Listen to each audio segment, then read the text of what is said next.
Baiklah, Assalamualaikum warahmatullahi wabarakatuh.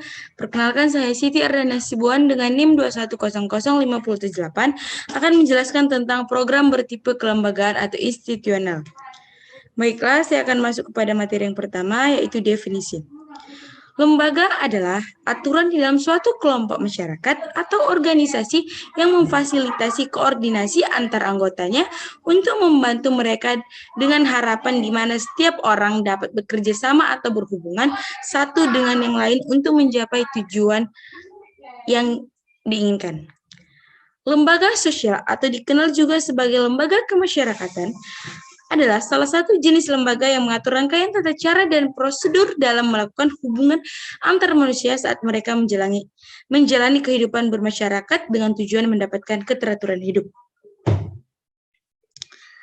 Lembaga merupakan wadah atau tempat orang-orang berkumpul, bekerja sama secara berencana, terorganisasi, terkendali, terpimpin dengan memanfaatkan sumber daya untuk satu tujuan yang sudah diterapkan. Lembaga terdiri dari dua aspek, yaitu aspek kelembagaan dan aspek keorganisasian. Dalam aspek kelembagaan, lebih menekankan pada tatanan nilai-nilai moral dan peraturan-peraturan yang berada dalam masyarakat. Seterusnya, pada materi selanjutnya saya akan menjelaskan tentang tipe-tipe kelembagaan sosial. Tipe-tipe kelembagaan sosial, yang pertama adalah lembaga sosial berdasarkan nilainya.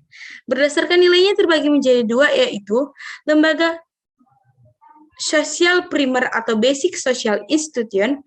Lembaga sosial primer merupakan lembaga sosial yang bersifat mendasar atau pokok. Utamanya lembaga sosial primer ini untuk mengatur kehidupan bermasyarakat karena memiliki kaidah sosial yang tinggi untuk mengatur hubungan masyarakat.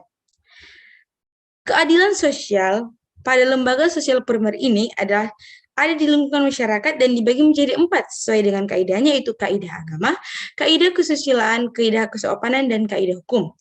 Contoh lembaga sosial primer adalah pada lembaga keluarga. Seterusnya adalah lembaga sosial sekunder atau subsidiary social institution. Tipe lembaga sosial sekunder berarti lembaga sosial ini bersifat sekunder. Nilai dari kelembagaan sosial ini dianggap tidak penting oleh sebagian masyarakat. Lembaga sosial sekunder perlu dijalankan secara kelompok atau seluruh lapisan masyarakat, karena apabila tidak dijalankan dan tidak dipenuhi, maka lembaga sosial sekunder ini tidak akan memberikan pengaruh yang besar pada kehidupan masyarakatnya. Namun sebaliknya, apabila lembaga sosial sekunder dijalankan dan dipenuhi, maka lembaga ini hanya dianggap sebagai penambah atau nilai lebih saja. Ya, dan yang kedua adalah lembaga sosial berdasarkan perkembangannya. Lembaga sosial berdasarkan perkembangannya berikut adalah tipe-tipe lembaga yang sosial yang dibedakan menjadi dua, yaitu Kreisgeist Social Institution.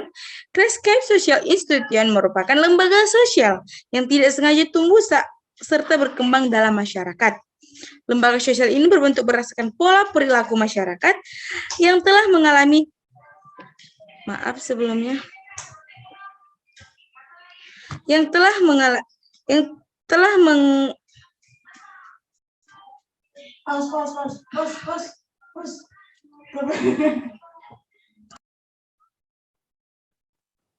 Baiklah, selanjutnya itu lembaga sosial berdasarkan perkembangannya menjadi dua, yaitu Kreisgeist Social Institution merupakan lembaga sosial yang tidak sengaja tumbuh serta berkembang dalam masyarakat.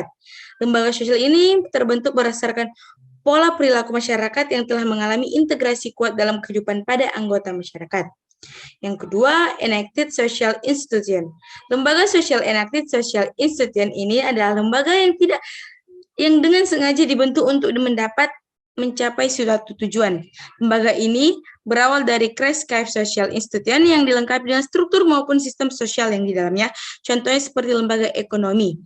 Yang seterusnya adalah berdasarkan sudut penerimaan oleh masyarakat. Berdasarkan sudut penerimaan oleh masyarakat terbagi menjadi beberapa. Yang pertama, Appropriate atau Social Sanctioned Institution merupakan lembaga sosial yang diterima dan diakui keberadaannya oleh masyarakat setempat. Contohnya adalah lembaga kesehatan, lembaga transportasi, serta lembaga perdagangan. Yang kedua, Unsectioned social institution merupakan kebalikannya dari AFROVET. Lembaga sosial unsectioned ini tidak diakui keberadaannya oleh masyarakat karena dianggap meresahkan anggota masyarakat, contohnya seperti jaringan terorisme atau kelompok yang mengancam masyarakat. Seterusnya yaitu lembaga sosial berdasarkan fungsinya juga dibagi menjadi beberapa, yaitu operative social institution adalah lembaga yang memiliki tugas untuk menghimpun pola maupun cara untuk dapat mencapai tujuan dari suatu lembaga, contohnya adalah lembaga pertanian. Dan yang kedua adalah regulative social institution, adalah lembaga sosial yang memiliki tugas untuk mengawasi adat di lingkungan masyarakat, contohnya lembaga pengadilan. Dan yang terakhir adalah lembaga sosial berdasarkan penyebarannya. Dibagi juga menjadi beberapa bagian, adalah yang pertama adalah general social institution yang ada dalam hampir seluruh masyarakat sehingga sifatnya adalah universal atau menyeluruh. Lembaga ini dapat diterima oleh masyarakat luas dan memiliki nilai tinggi untuk dapat memenuhi kebutuhan seluruh elemen dalam masyarakat, contohnya seperti lembaga agama. Dan yang seterusnya adalah restricted social institution.